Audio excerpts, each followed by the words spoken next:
Bismillahirrahmanirrahim. Qala mu'allifu hadal kitab rahimahullahu ta'ala wa nafa'ana bi ulumihim amin ya rabbal alamin. Al amanatu ari ieu eta martelakeun amanat.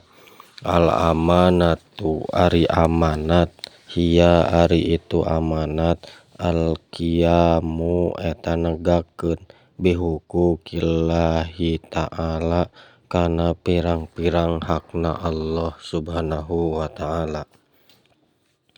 wa huquqi ibadihi jeung kana pirang-pirang hak abdina Allah. Pabiha tahku itu amanah yakmulu bakal sampurna naon adinu agama, watusonu jeung dijaga naon al-a'rodu kahormatan, watuhfadu jeung diraksa naon al-amwalu pirang-pirang harta, li annal qiyama karna saestuna ari negakeun bihuquqillahi kana pirang-pirang hakna Allah, ibaratun eta teh hiji ibarat an fi'lil ma'muri tina migawe pirang-pirang perkara anu diparentahkeun, wajtinabil manhiyati jeung ngajauhan tina pirang-pirang perkara anu dilarang. Wal qiyamu jeung ari ngadegkeun bihuquqi ibadihi kana pirang-pirang hak abdina Allah, ibaratun eta hiji ibarat an raddil wada'i tina mikeun pirang-pirang titipan, wa tarki ta'fifi jeung ninggalkeunana ngurangan bikailin dina takaran,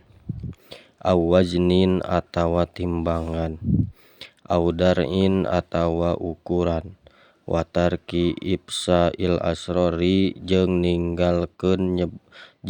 tinggal nyebarkeun pirang-pirang rahasia, wal uyubi jeung pirang-pirang aib, wa ayyakhtaro jeung yen milih eman li nafsihi kana dirina eman, ma kana perkara huwa ari itu ma aslahu eta alus itu ma laha pikeun itu nafsi, fiddini dina masalah agama, wa dunya jeung dunya. Qala parantos ngadawuh saha Allahu ta'ala Gusti Allah ta'ala, innallaha ya'murukum an tu'addul amanati ila ahliha. Lapad eta innallaha saestuna Gusti Allah ya'muru eta marentah Allah kum ka aranjeun an tu'addu kana yen nganepikeun araranjeun al amanati kana pirang-pirang amanah ila ahliha ka ahlina itu amanah. Wa qala jeung parantos ngucap saha an-nabiyyu sallallahu alaihi wasallam, la imana henteu sampurna imanna liman eta tetep pikeun jalma la amanata anu henteu amanat lahu ka itu eman, waladina jeung henteu sampurna agamana liman eta tetep pikeun jalma la ahda anu henteu nyumponan janji lahu ka itu eman, wadiddul amanati jeung ari lalawananana amanat al khiyanatu eta khianat, wa hiya jeung ari itu khianat mukhalafatul haqqi eta nyulayaan kana hak kana bebeneran, binaqdil ahdi ku cara teu nepati janji, bisyirri dina rahasia,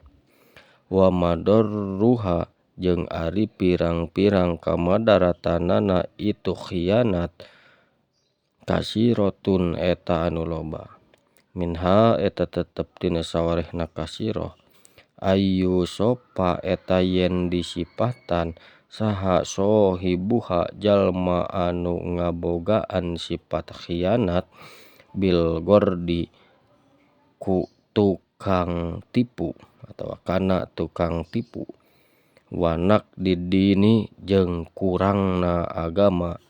wan khitotil himmati jeung entengna cita-cita wadana atin nafsi jeung ngahinakeun dirina wa minha jeung eta tetep tina sawarehna kasiro i'radun nasi ari malieusna jalma-jalma ngabalieurna jalma-jalma anhu ti itu sohib li isaatihi karna ngaruksakna itu sohib ilaihim ka itu nas waqot yadihi jeung motong kana leungeunna itu eman atau sohibnya ida saroko di mana maling itu sohib minhum ti itu nas wa bugdullahi jeung benduna Allah lahu ka itu sohib wa ta'dibuhu jeung nyiksana Allah iyahu ka itu sohib li'annahu karna saestuna itu sohib lam turai eta henteu ngariksa itu sohib makana perkara kalapa anu tos naklip Allah hu ka itu sohib bihi kana itu emak qala parantos ngadawuh saha Allahu ta'ala Gusti Allah ta'ala ya ayyuhalladzina amanu la takhunullaha war rasula wa takhunu amanatikum wa antum ta'lamun ya ayyuhalladzina hai eling-eling jalma-jalma amanu anu iman itu ladina la takhunu eta ulah khianat araranjeun Allah ka Gusti Allah war rasula jeung ka rasulna Allah wa takhunu jeung ulah khianat araranjeun amanatikum kana pirang-pirang anu di amanat anu dibikeun ka araranjeun wa antum jeung ari araranjeun ta'lamuna eta anu arapal kabeh wallahu a'lam bishawab.